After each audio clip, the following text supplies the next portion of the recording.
ورحمة الله وبركاته. الحمد لله نحمده ونستعينه ونستغفره ونعوذ بالله من شرور أنفسنا ومن سيئات أعمالنا. من يهده الله فلا مضل له ومن يضلل فلا هادي له. ونشهد أن لا إله إلا الله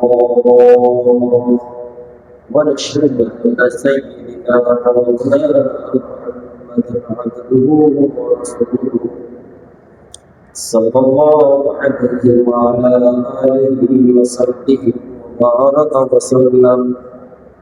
أعوذ بالله من الشيطان الرجيم.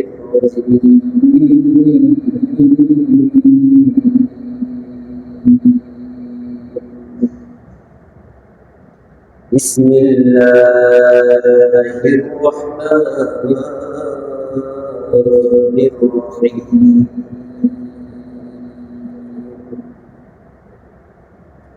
إن الله لا يستحيي أن يضرب مثلا ما بعوضة فما فوقها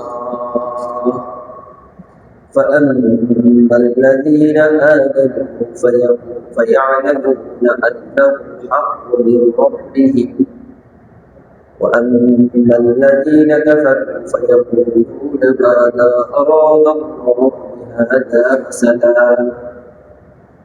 يضل به كثيرا ويهدي به كثيرا وما يضل به إلا الفاسقين.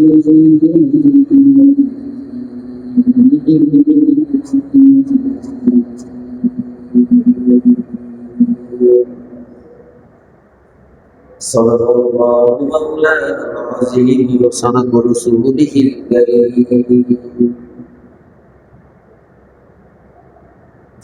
وقال رسول الله صلى الله عليه وسلم في حديث الشريف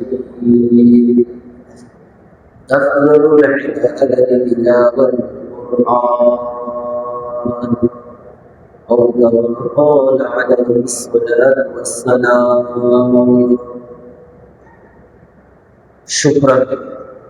شكرا جزيلا وشكرا عظيما لله رب العالمين وشكرا كثيرا وسلاما لرسول الله صلى الله عليه وسلم. প্রথমেই আল্লাহ তাআলার দরবারে শুকরিয়া আদায় করছি যে আল্লাহ তাআলা যে রব্বে কারীম আমাদেরকে দীর্ঘ একটি সপ্তাহ পরে আবার সুস্থতার সাথে বিভিন্ন প্রকার দুনিয়াবি রোগ ব্যাধি বিপদ আপদ অ্যাক্সিডেন্ট মহামারী বিভিন্ন জরুরত সমস্যা থেকে রক্ষা করে সুন্দর সুস্বাস্থ্যতার সাথে হেঁটে হেঁটে প্রত্যেকে তার তৌফিক অনুযায়ী অবস্থানকে অবলম্বন করে আল্লাহর পবিত্র স্থান পবিত্র জায়গা আল্লাহ দোয়া মসজিদে আসার তৌফিক দান করেছেন।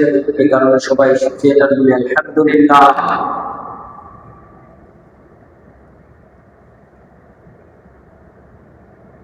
সবসময় বলে থাকি শ্রেষ্ঠ জায়গায় শ্রেষ্ঠ ব্যক্তিরাই আসে, আর ওই ব্যক্তিরাই সর্বপ্রথম শ্রেষ্ঠ জায়গায় প্রবেশ করতে পারে যারা ওই জায়গা আঞ্জাম ব্যবস্থার ক্ষেত্রে নিয়োজিত থাকে। মেসালান স্বরূপ আমরা যদি কোনো প্রোগ্রাম করি, প্রোগ্রামের স্থলে প্রোগ্রামের জায়গায় প্রথম কোন মানুষগুলা যায়? যারা দায়িত্ব পালন করবে, যারা বিভিন্ন কাজে আগেই প্রোগ্রাম বাস্তবায়ন করার জন্য আগে কে কোন খাতে কাজ করবে, কে খাবার বিতরণ করবে, কে মেহমানকে সামনের দিকে বসানোর জন্য দেখিয়ে দিবে, কে প্রোগ্রাম উপস্থাপন করবে, কে প্রোগ্রাম মেনটেনেন্স করবে, সবকিছু ভাগ করে দেওয়া হয় যে সমস্ত ব্যক্তিদের। ওই সমস্ত ব্যক্তিরাই আগে আগে প্রোগ্রাম স্থলে প্রবেশ করতে পারে, ঠিক কিনা? খুব কোটি কয়েকজন অতিথি মেহমান আগে আগে উপস্থিত হয়। এরপরও যে সমস্ত মেহমানরা আগে আগে উপস্থিত হয় তারা কারা থাকে? যাদের ভিতরে এই চিন্তা চেতনা থাকে আমরা এখান থেকে কিছু শিখবো, কিভাবে ওনারা এই আয়োজন করে ভবিষ্যতে আমরা সেটা করবো, ঠিক কিনা? তো মসজিদ আল্লাহর ঘর, জুমার দিন আল্লাহ তাআলা খাস করে বিশেষ করে দুনিয়ার জমিনের সকল পুরুষ এবং মহিলার জন্য ঘোষণা দেওয়া হয়েছে এই দিনটা পবিত্র। এই দিনটাতে আল্লাহ তাআলা বিশেষভাবে তাদেরকে ক্ষমা করে বিশেষ বিশেষ কিছু সময়, বিশেষ বিশেষ কিছু নিয়ামত আল্লাহ রেখেছে। এই দিনকে কেন্দ্র করে বিশেষ একটি প্রোগ্রাম আল্লাহ তাআলা সেটেল করে দিয়েছে, সেটা হচ্ছে জুমার নামাজ, ঠিক কিনা? তা আমরা যারা আগে আগে মসজিদে আসতে পেরেছি, আমরা যারা আগে আগে মসজিদে প্রবেশ করেছি, বুঝতে হবে আল্লাহ তাআলা আমাদেরকে আগে আগে মসজিদে আসার তৌফিক দিয়েছেন। এটার একমাত্র কারণ হচ্ছে আল্লাহ আমাদেরকে আগেই সিলেক্ট করে ফেলেছেন। দেখবেন যে সমস্ত মুসল্লিরা আগে আগে মসজিদে আসে, একটু মিলিয়ে দেখেন পৃথিবীর সিস্টেমের সাথে আখিরাতের সিস্টেম, আল্লাহর সিস্টেম কত মিল। কারণ মানুষের মেধা আল্লাহর সিস্টেমের জাকাত পরিমাণ বিপরীত করতে পারে না, যেতে পারে না। এই কারণে উলামায়ে কেরাম বলেন আল্লাহর হুকুম ছাড়া একটা গাছের পাতাও নড়ে না। যেই সমস্ত মুসল্লিরা আগে আগে মসজিদে আসে, দেখবেন একজনে এসে ফ্যান দিতেছে, আরেকজন এসে আজান দিতেছে, আরেকজন এসে কাপড়টা ঠিক করে দিতেছে, ইমাম সাহেব হাজারো পরিষ্কার করছে, এরপরও টুকটাক দুই একটা জায়গা দিয়ে একটু সমস্যা থেকেই যায়, ঠিক কিনা? বড় মসজিদ, বড় আয়োজন, শত শত হাজার হাজার মানুষ জুমার নামাজ পড়তে আসবে, দুই চারজন একজন দুইজন খাদেম দ্বারা সম্ভব এটা আনসার দেওয়া। দেখবেন কিছু মুসল্লিরা প্রস্তুত হয়ে যায় আগে আগে এসে বিভিন্ন জিনিস গুছায় সাইড করে, ফ্যান ট্যান দিয়ে রেডি করে সামনে নামাজি বিছায়া দেয়, এক একজন এক একটা কাজ করে। বাস্তব না বাস্তব? ওনারা আয়েশা গুছিয়ে গেছে, সুন্দর করে বসে উলামায়ে কেরাম আলোচনা শুরু করেন। এরপরে আস্তে আস্তে মেহমানরা আসতে থাকে, অর্থাৎ যারা দুই রাকাত পরে আবার চলে যাবে ওই ব্যক্তিরা প্রবেশ করে, ঠিক কিনা?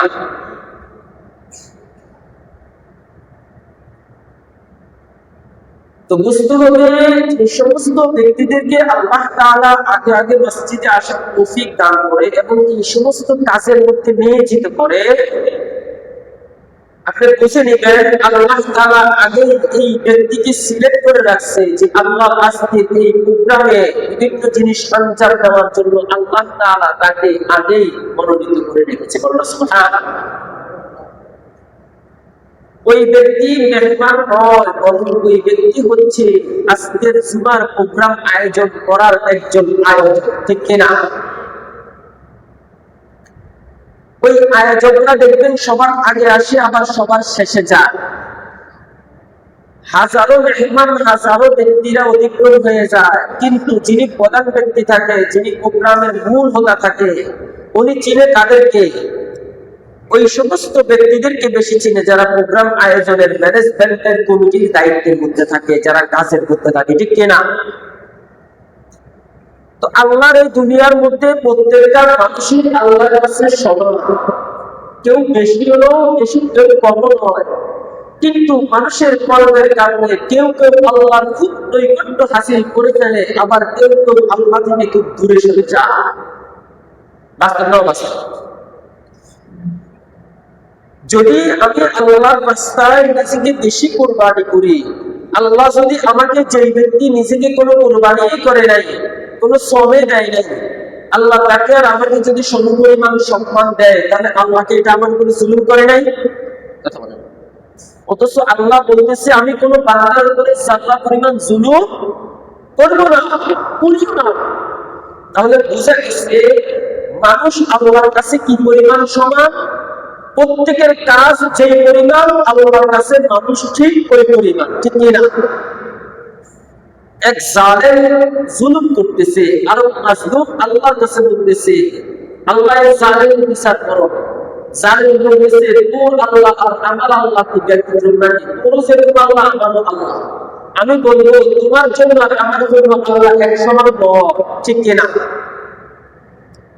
কারণ তুমি জালেম, আল্লাহ তোমার জন্য এখন বিচারক, আর আমি মাজলুম, আল্লাহ এখন আমার জন্য সহায়ক, ঠিক কিনা?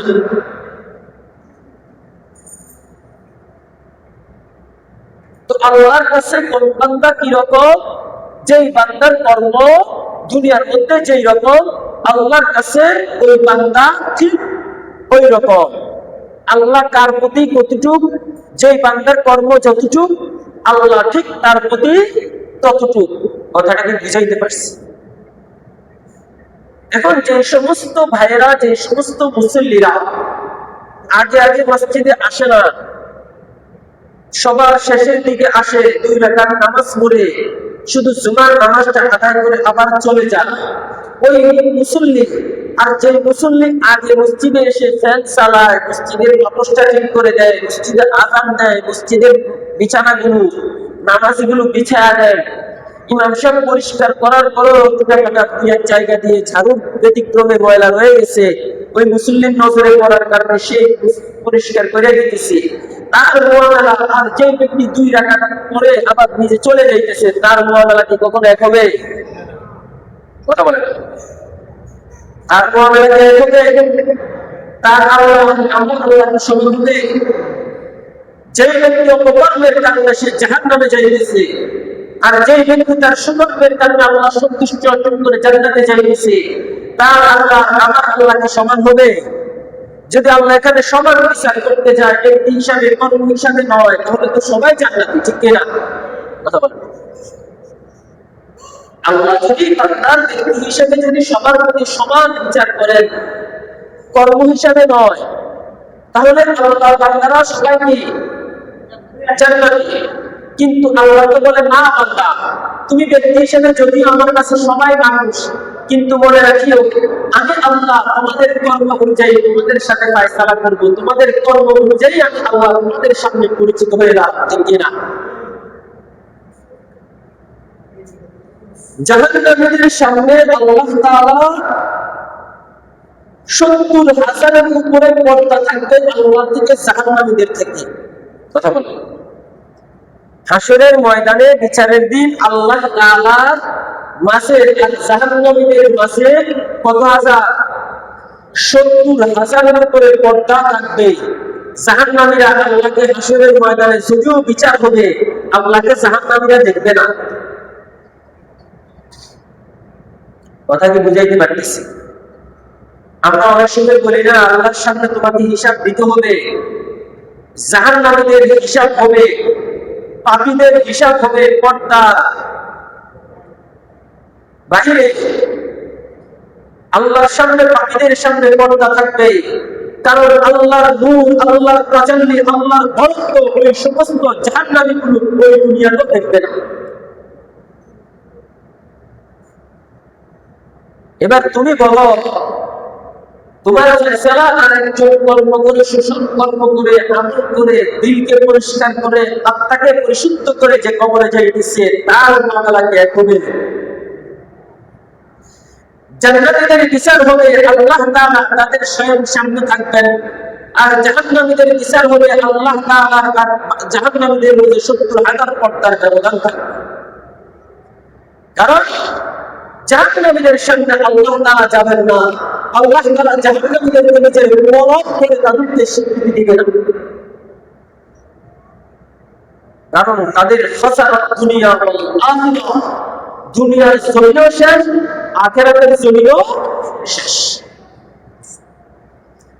বলেন আল্লাহ বলে বান্দার সামনে আমি কোন বান্দার জন্য কি রব?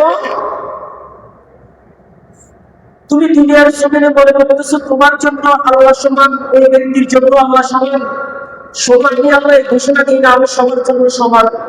বলো শোনো শোনো শোনো, আমি আল্লাহ ওই ব্যক্তির জন্য ওই রকম যে ব্যক্তি আমাকে সন্তুষ্ট করে কবরে আসবে, আমি আল্লাহ তাআলা স্বয়ং তার জান্নাতে গিয়ে তার মাথার সামনে বসে তাকে জাগ্রত করে আমি তার সাথে কথা বলবো। সুবহানাল্লাহ। বোঝো তুমি বোঝো ভালো করে ও আল্লাহ যুবক মুসলিমের আমরা সবরকারী প্রত্যেকটা মানুষ তুমি ভালো করিয়া বোঝো। আল্লাহ সবার জন্য সমান নয়। আল্লাহ প্রত্যেকটা মানুষের কর্ম যেমন তার জন্য ঠিক তেমন। কথাটা আজকে ভালো করিয়া বুঝিয়া দেন। আল্লাহ যার কর্ম যেমন তার জন্য ঠিক তেমন। আল্লাহ বলে জান্নাতের মাথার পাশে বসিয়া আমি আল্লাহ তাআলা তার মাথায় হাত দিয়ে বলবো তোরা কি প্রয়োজন? বান্দা আমাকে দেখে হঠাৎ করে চমকিয়ে উঠে বসবে, আমি তার জন্য তেমন, কারণ সে তার দুনিয়াকে ত্যাগ করে আমাকে অর্জন করার জন্য নিজের সবকিছুকে বিসর্জন দিয়েছে, ঠিক কিনা? আর দুঃখীদের জন্য পাপিষ্ঠদের জন্য আমি আল্লাহ কেমন? আমি আল্লাহকে তারা কখনোই দেখবে না, কখনোই আমি আল্লাহ রহমতের নূর তাদেরকে স্পষ্ট করবে না, বরং তাদেরকে তো আমি দেখা দেবই না, বরং তারা যেন আমার কোনো আবাস না পায় সে কারণে আমি তাদের মধ্যে আর আমার মধ্যে ৭০,০০০ পর্দা ফেলিয়ে দেব। এই কারণে তুমি আর শরীরের মধ্যে তুমি যেভাবে বাঁকাট হয়ে যাইতেছি, খুশিতে পাগল হয়ে যাইতেছে, দিশেহারা হয়ে যাইতেছ, আমার আল্লাহ আমাকে জান্নাত দিবেন তো দিবে কাকে? আল্লাহ জান্নাত দেওয়ার মতন হাজারো বান্দা আছে, ঠিক কিনা? আর জাহান্নামে দেওয়ার মতন তোমার মতন এরকম অসংখ্য ব্যক্তিও আছে, ঠিক কিনা? বাস্তব না বাস্তব? তো এই ব্যক্তিগুলো কিভাবে পরিশুদ্ধতা পায়? গত জুমায় আলোচনা করেছিলাম মানুষকে দুইটা জিনিস দ্বারা বানানো হয়েছে, একটা হচ্ছে দেহ, আরেকটা হচ্ছে কি আত্মা। কথা বলে না, একটা হচ্ছে দেহ, আরেকটা হচ্ছে আত্মা। মনে আছে গত জুমায় আলোচনা করেছিলাম, বলছিলাম শেষ হয় নাই, আরো বাকি আছে। একটা হচ্ছে দেহ, আরেকটা হচ্ছে আত্মা। দেহ যখন অসুস্থ হয় তখন ৩টা ক্ষতির মুখে পড়ে, আত্মা যখন অসুস্থ হয় তখন ৩টা ক্ষতির মুখে পড়ে। ভালো করে বোঝেন, আমাদের মুসলিমদের ওয়াজ মসজিদের দরকার নাই। কেন জানেন? কারণ মুসলিমরা তো আলহামদুলিল্লাহ যথেষ্ট পরিমাণ কোরআন হাদিস ব্যাখ্যা বিশ্লেষণ করে পড়েই তারপর হুজুরের সামনে বসে, ঠিক কিনা? কিন্তু আফসোসের বিষয় এর কোনো কেমন যেন মসজিদের টাকার উপর খালি থাকে।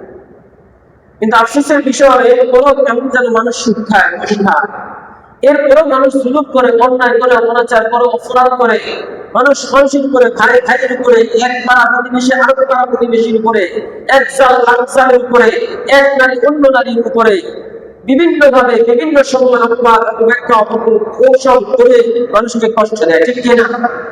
সব বুঝে কি করে? সব বুঝে, এরপরও সিগারেট খায়, সব বুঝে, এরপরও যুবকগুলো গাঁজা থেকে ধাবিত হয়, সব বুঝে, এরপরও যুবকগুলো ইয়াবা থেকে ধাবিত হয়, সব বুঝে, এরপরও ওই গাঁজাখোর ইয়াবাখোরকে থানায় দিয়ে নেতারা ফোন দিয়ে তাদেরকে আবার ছুড়াই নিয়ে আসে, ঠিক কিনা?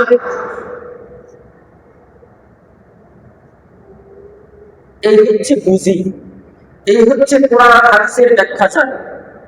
তো বলতেছিলাম দেহ অসুস্থ হলে ৩টা ক্ষতির মুখে পড়ে, আর যদি আত্মা অসুস্থ হয় ৩টা ক্ষতির মুখে পড়ে। কয়টা? ৩টা। দেহ অসুস্থ বলে আস্তে আস্তে দেহ শুকিয়ে যায়, মানুষ চিকন হয়ে যায়, শুকিয়ে যায়, ঠিক কিনা? যখন মানুষের শরীরে কোনো রোগে বাসা বাঁধে তখন মানুষ কি হয়ে যায়? আস্তে আস্তে শুকিয়ে যায়। যদি দেখবেন কোন রোগে বাসা বাঁধছে কিন্তু সে দিন দিন মোটা হয়ে যাইতেছে, ভিতরে আসলে ঠিকই বস্তুগুলো শুকিয়ে যাইতেছে, পানি বাড়িয়ে যাইতেছে, ঠিক কিনা? কথা বোঝা নাই? আস্তে আস্তে তার রক্ত গোস্ত কি হয়ে যায়, কমে যায়, পানি বাইরে যায়, কারণে মোটা হয়ে গেছে। কিন্তু প্রকৃতপক্ষে সে কি হয়ে যাইতেছে, শুকিয়ে যাইতেছে। এক, দেহ যখন অসুস্থ হয় তখন দিন দিন মানুষ কি হয়ে যায়, শুকিয়ে যায়। 2 নম্বর, আস্তে আস্তে মানুষের শক্তি কমিয়ে যায়। আস্তে আস্তে মানুষের কি হয়ে যায়, শক্তি কমিয়ে যায়। বাস্তব না বাস্তব? দেহের কথা বলতেছি। দেহ, একজন সুস্থ সবল মানুষ যেই পরিমাণ ভারী জিনিস, যেই পরিমাণ কাজ করতে পারবে, একজন অসুস্থ দুর্বল মানুষ কি সেই পরিমাণ ভারী জিনিস এবং সেই পরিমাণ কাজ করতে পারবে? কখনোই সম্ভব না। তাহলে দেহ অসুস্থ হইলে 1 নম্বর হচ্ছে কি হয়ে যায়, শুকিয়ে যায়। 2 নম্বর হচ্ছে কি হয়ে যায়, শক্তি কমে যায়, দুর্বল হয়ে যায়। বাস্তব না বাস্তব? 3 নম্বর, আস্তে আস্তে ওই ব্যক্তি মৃত্যুর দিকে ধাবিত হয়, ঠিক কিনা? সর্বশেষ দেহের শেষ কথায় মৃত্যু। দেহের শেষ কথায় মৃত্যু। তার দেহ থেকে, তার শরীর থেকে, তার এই বডিতে আত্মা বের হয়ে চলেছে। এ হচ্ছে দেহ অসুস্থ হলে 3টা সমস্যায় পড়ে। এবার আত্মা অসুস্থ হলে কি হয়? মানুষ 2টি জিনিস দ্বারা আল্লাহ বানাইছেন, একটা দেহ, একটা কি আত্মা, মিলিয়ে দেখবেন। ঠিক আত্মাও অসুস্থ হলে, আত্মা অসুস্থ হলে 3টা জিনিস ঘটে। 1 নম্বর, আত্মা যখন অসুস্থ হয়, আত্মা যখন কি হয়, অসুস্থ হয়ে থাকে, তখন 1 নম্বর কাজ হচ্ছে, আত্মা অসুস্থ হলে মানুষের ভিতরে ইবাদত করার স্বাদ উঠে যায়, ইবাদত বিমুখ হয়ে যায়। কি বিমুখ হয়ে যায়? ইবাদত বিমুখ হয়ে যায়। কথাটা ভালো করে বুঝবেন। আত্মা অসুস্থ হলে ভালো কাজ করা থেকে মানুষের মন উঠে যায়, নামাজ পড়া থেকে মন উঠে যায়, জিকির করা থেকে মন উঠে যায়, খারাপ কাজ থেকে বেঁচে থাকতে মন উঠে যায়। অর্থাৎ যত খারাপিয়াত আছে সব কিছু থেকে সে দূরে থাকতে পারে না। আস্তে আস্তে মানুষ খারাপের দিকে, অশ্লীলতার দিকে, জুলুমের দিকে, অন্যায়ের দিকে, সুদের দিকে, ঘুষের দিকে, মাথায় কম দেওয়ার দিকে, মানুষের ক্ষতি করার দিকে ধাবিত হয়ে যায়। মসজিদের কাতারগুলো খালি হয়ে নামাজ বিমুখ হয়ে যায়। কথাটি বুঝাইতে পারতেছি? আত্মা অসুস্থ হলে 1 নম্বর কি হয়, ইবাদতের উপরে মজা উঠে যায়। এক ভাই নামাজে দাঁড়াইছে, ওই ভাইয়ের কোরআন তেলাওয়াত শেষ হয় না, ওই ভাইয়ের রুকিতে গেলে ওঠে না, ওই ভাই সেজদাতে গেলে ওঠে না, সে সেজদাতে তাসবিহাত করতেই আছে। কারণ সে করতেছে আর চিন্তা করতেছে, আমি তো রবের কুদরতি পায়ের মধ্যে কদম দিয়া দিছি, মাথা দিয়া দিছি, রবের কুদরতি কদমের মধ্যে আমার সবচেয়ে বড় দামি জায়গাটা আমি আল্লাহর কুদরতি পায়ে লাগাইছি। এখানে তাসবিহ পড়লেই মজা লাগে, সুবহান রাব্বিয়াল আ'লা বললেই মজা লাগে, সুবহান রাব্বিয়াল আ'লার মধ্যে সে সবটাই কিছু আর চোখের পানি ছেড়ে দিয়া আল্লাহর কুদরতি পায়ে মাথা নত করে আসে, সেটাই পড়িয়া রইছি। সে সাত পাইতেছে, সে কি পাইতেছে? কথা বলে না, সাত পাইতেছে। আর আরেক ভাইকে নামাজের আযান দিছে, দোকান থেকে ডেকে আনার সময় সে বলতেছে, তুই যা, আমার কাছে ভালো লাগতেছে। বাস্তব না বাস্তব? কথা বলে না। তাহলে আত্মা অসুস্থ হলে 1 নম্বর ইবাদত থেকে মজা উঠিয়া যায়, ইবাদত বিমুখ হয়ে যায়। যখন কোন মানুষ দেখবেন ইবাদত বিমুখ হয়ে যাইতেছে, আমল আখলাক কমিয়া যাইতেছে, খারাপ কাজের দিকে বেশি ধাবিত হয়ে যাইতেছে, তখন বুঝিয়ে নেবেন তার আত্মা অসুস্থ হওয়া শুরু হয়েছে।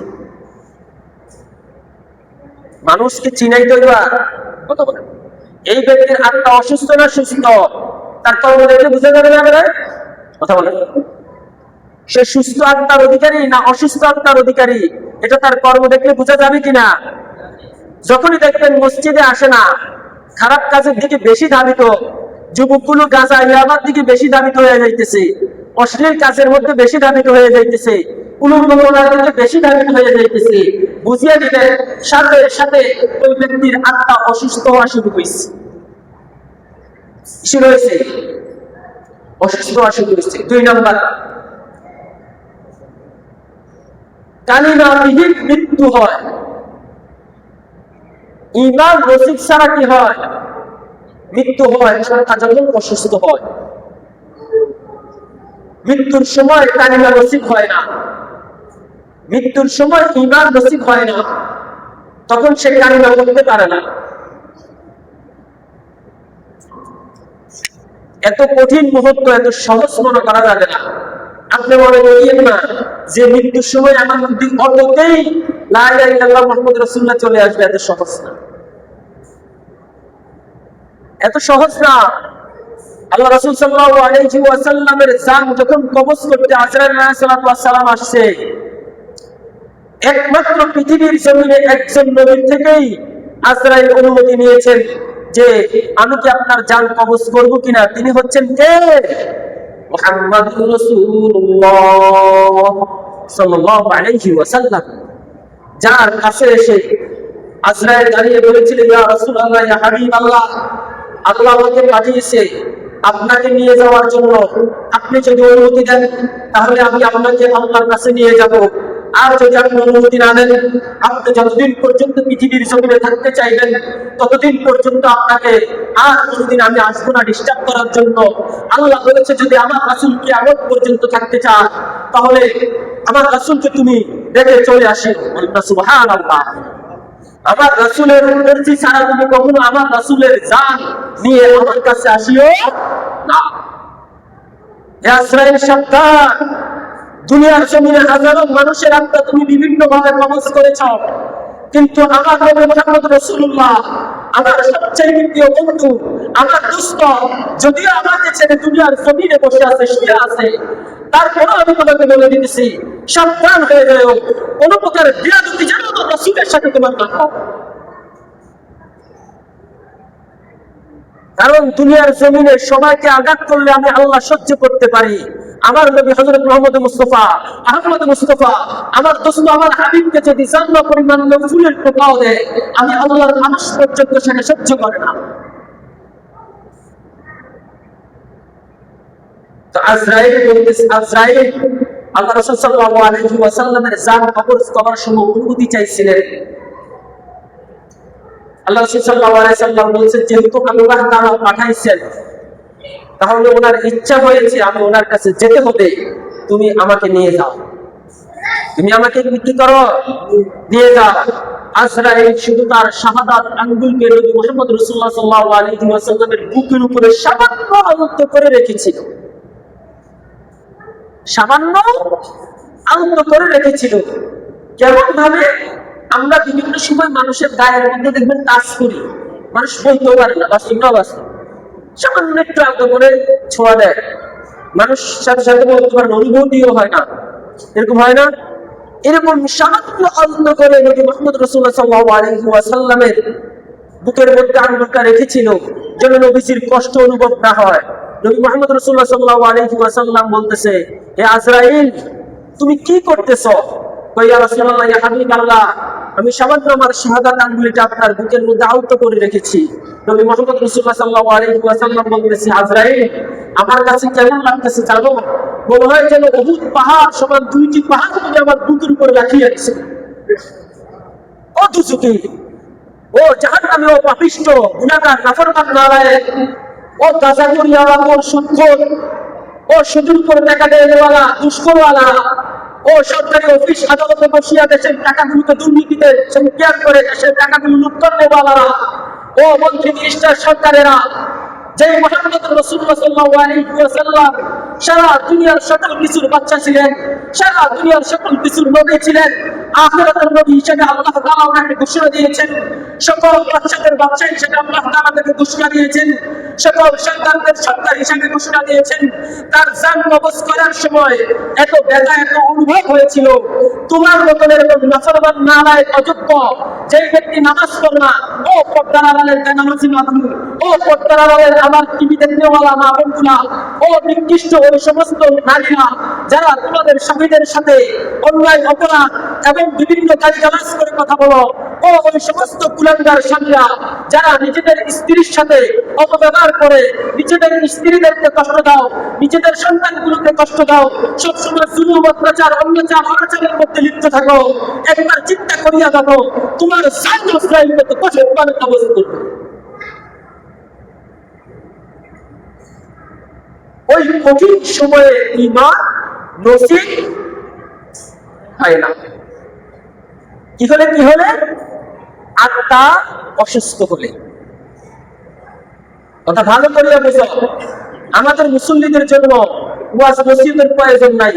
এই কারণে আমাদের মুসল্লিরা আগে মসজিদে আসো না। সব জানি আল্লাহ দুনিয়াতে এমন কোন জ্ঞান নাই যে জ্ঞান আমার মাথায় নাই। মুসল্লিদের অবস্থা বাস্তব বাস্তব, একটু মানার জন্য শুনেন, একটু মানার জন্য শুনেন, নিজের জীবনটাকে একটু পরিবর্তন করেন। কারণ একদিন আপনাকে আমাকে আমার সামনে দাঁড়াতে হবে। 2 নম্বর গেছে। 3 নম্বর, আত্মা যদি অসুস্থ হয়, 3 নম্বর ক্ষতি, আস্তে আস্তে এই আত্মা, এই রূহ, এই কলব, এই দেহ জাহান্নামে প্রবেশ করে। কোথায় প্রবেশ করে? কথা বলে না, জাহান্নামে। আত্মার ব্যাধি হলে কয়টা ক্ষতি? কথা বলে না, 3টা ক্ষতি।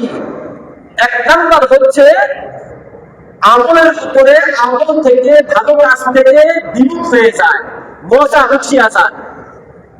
কি উঠিয়ে যায়? আমল থেকে বিমুখ হয়ে যায়, নামাজ থেকে বিমুখ হয়ে যায়, রোজা থেকে বিমুখ হয়ে যায়, যাকাত থেকে বিমুখ হয়ে যায়। যত প্রকার নিজের মাথায় বেদায় যত প্রকার ভালো কাজ আছে, সব ভালো কাজ থেকে নিজের মুখ উঠিয়া যায়। অন্তরে শান্ত লাগে না, ভালো লাগে না, ভালো কাজ করতে বিরক্ত লাগে। 2 নম্বর, মৃত্যুর সময় ঈমান নসিব হয় না। মৃত্যুর সময় কি নসিব হয় না? ঈমান নসিব হয় না। আল্লাহ রাসূল সাল্লাল্লাহু আলাইহি ওয়াসাল্লামকে জিজ্ঞেস করেছিল, ইয়া রাসূলুল্লাহ, ইয়া হাবিবাল্লাহ, জাহান্নামীদের জান কবজ করার সময় কেমন কষ্ট অনুভূতি হবে? আল্লাহ রাসূল সাল্লাল্লাহু আলাইহি ওয়াসাল্লাম বলেন, শোনো আমার সাহাবায়ে কেরাম, জাহান্নামীদের জান কবজ করার সময় কেমন কষ্ট অনুভূত হবে সামান্য মেসাল দিয়ে তোমাদেরকে বুঝাই। একটা বকরিকে জবাই না করে জিন্দা তার শরীর থেকে চামড়া ছিঁড়িয়া ফেললে, চামড়া টানি ছিঁড়িয়া ফেললে যেরকম কষ্ট, এই 4,000 লক্ষ কোটি গুণ কষ্ট হবে একটা জাহান্নামী জান কবজ করতে।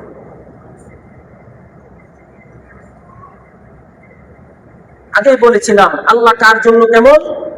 যার কর্ম, কথা বলে, যেমন। আল্লাহ কার জন্য কেমন? যার কর্ম যেমন। দোস্ত, আল্লাহ তোমার জন্য আর আমার জন্য এক সমান না, এক না, এক না। ব্যক্তি একজন, কিন্তু আমাদের সকলের ব্যক্তি বিশেষ সবার জন্য সবার আল্লাহ বিভিন্ন রকম। কেমন কেমন? তোমার কর্ম যেমন, আমার কর্ম যেমন, আমার আল্লাহ প্রত্যেক ব্যক্তির কর্ম অনুযায়ী ঠিক তেমন। কথাকে বুঝাইতে পারছি? আবার বলিয়া গেলাম, কি বলছেন? আল্লাহ বুঝি এত রকম। হ্যাঁ, আল্লাহ 7টা জান্নাত, 7 দুজক আটদিয়েছে।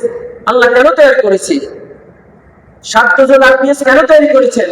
একটাই তো পারতেন, কর্ম অনুযায়ী বান্দাকে দিবার জন্য। কর্ম অনুযায়ী বান্দাকে কি দিবার জন্য। যার কর্ম যত দামি তার জান্নাত তত দামি, যার কর্ম যত খারাপ তার জাহান্নাম তত খারাপ। ঠিক কিনা? তো 3 নম্বর বলছিলাম, ধীরে ধীরে এই 3.5 হাত বডিকে, এই 3.5 হাত বডির ভিতরে যে রূহ আছে, সেই রূহকে জাহান্নামে নিক্ষেপ করে, যে আত্মার মধ্যে অসুস্থতা দেখা দেয়। কি দেখা দেয়? অসুস্থতা দেখা দেয়। এবার আপনি বুঝেন আপনার আত্মা অসুস্থ নাকি সুস্থ? আপনাদের চরিত্র, আপনার 3.5 হাত বডি অসুস্থ না অসুস্থ আপনি যেভাবে বুঝতে পারবেন, আজকের এই কথার পরে আপনিও বুঝে নেন আপনার আত্মা কখন অসুস্থ কখন সুস্থ। বুঝা যাবে না? কথা বলে না, কথা বলে না, এই মুসলিমগুলো কথা বলে না। এখন বুঝা যাবে আত্মা সুস্থ না অসুস্থ, বুঝা যাবে। এবার দেহ অসুস্থ হলে সেই দেহকে সুস্থ করার জন্য আপনি যেমনি ভাবে বাড়ির ভিটা পর্যন্ত বিক্রি করেন সামান্য দুনিয়ার জমিনে একটু বেঁচে থাকার জন্য, তাহলে আখিরাতের জমিনে জান্নাতে থাকার জন্য, জাহান্নাম থেকে বাঁচার জন্য, আপনার আত্মাকে সুস্থ করার জন্য আপনাকে কি করা দরকার? করবেন? করবেন? হুজুর এই গল্প কাহিনী শুনতে শুনতে বুড়া হয়েছি, দাঁড়িয়ে দাঁড়িয়ে গেছে, কয়দিন পরে আমার বাইরে দাফন করে একটু আগে আসছি, আমিও কদিন পরে দাফন হবো, সমস্যা কি হুজুর? এইভাবে তো চাইতেছি। বাস্তব না বাস্তব? আমাদের মতন কত হুজুর এই চেয়ারে বসছে, কত হুজুরে দেখছি, কত হুজুর বলছি, ভাই বাস্তব কথা বলে। আর যে সমস্ত মানুষরা মানছে ওরা বলে হুজুর আপনার মতো আগে হুজুরা বলে গেছে, আমরা নিজেদেরকে একটু একটু করে সংশোধন করছি, আলহামদুলিল্লাহ আমার আত্মাটা এখন সুস্থ মনে হয়, আমি নামাজে দাঁড়ালে আমার কাছে শান্তি লাগে, মন চায় আরো একটু নামাজ পড়ি। বাস্তব না বাস্তব? মন চায় আরো একটু ইবাদত করি, মন চায় আরো একটু ভালো কাজ করি, মন চায় আরো একটু নিজের দিলকে আরো একটু ইবাদতের মুখী করি। বাস্তব না বাস্তব? তিরস্কার করিও না। বলবে কে? কথা বলেন, এই কথাগুলো বলবে কে? দোকানে চা দোকানে এই কথা বলবে? আমরা যখন চা খাইতে বসি, চা দোকানে আড্ডা দিতে বসি, তখন এই কথাগুলো বলবে কেউ? তো রাস্তা দেখাবে কে? আমরা কোনো হুজুরের কাছেও যাই না, কোনো মাহফিলেও যাই না, আমাদের মন চাইলে আমরা মোবাইলে একটু ওয়াজ নসিহত শুনি, মনে করি এটাই আমার দিলের খোরাক অর্জন হয়ে গেছে। না না না, যতক্ষণ পর্যন্ত আলেমদের ওয়াজ শুনে জাহান্নামের কথা স্মরণ হয়ে আপনার চোখে পানি না আসবে, ততক্ষণ পর্যন্ত আপনি বুঝে নেবেন আপনি যে ওয়াজ নসিহত শুনতেছেন এটা আপনার আত্মার খোরাক না। আর একটা সূত্র দিয়ে দিলাম, আমি যে কথাগুলো বলে যাই এগুলো বাস্তব। যতক্ষণ পর্যন্ত কোন আলেমের কথা শুনে আপনার চোখ দিয়ে দিল নরম হয়ে, আপনার চোখ দিয়ে গুনার কথা মনে হয়ে পানি না চলবে, ততক্ষণ পর্যন্ত বুঝবেন এই হুজুরের আলোচনা শুনে আমার আত্মার খোরাক হবে। কথা বুঝতে পারছেন? যখন চোখ দিয়ে দিল নরম হয়ে চোখ দিয়ে পানি পড়বে আল্লাহর ভয়ে, জাহান্নামের ভয়ে, তখনই বুঝবেন আপনার আত্মা আস্তে আস্তে তার খোরাক খাদ্য পাইতেছে, অর্থাৎ সে সুস্থ হইতেছে। কি হইতেছে? সুস্থ হইতেছে। আল্লাহ তাআলা আমাদেরকে বুঝার তৌফিক দান করুন, আমিন। আসলে দুনিয়ার জমিনে সবচাইতে বড় সমস্যা হচ্ছে মানুষের আত্মা ব্যাধি। কিসের ব্যাধি? আত্মার ব্যাধি। সামনের জুমায় ইনশাআল্লাহ বলবো কিভাবে এই আত্মাকে শুদ্ধ করার জন্য কি কি করা দরকার, কি কি কাজ করা দরকার। ইনশাআল্লাহ আল্লাহ যদি হায়াতে বাঁচায় রাখে, আল্লাহ আমাদের সবাইকে বুঝার তৌফিক দান করুন, আমিন। তত অনুযায়ী নিজের জীবনে আমল করার তৌফিক দান করুন, আমিন। যারা চালাকাত তাবলা যুব করেন না, তারা চালাকাত তাবলা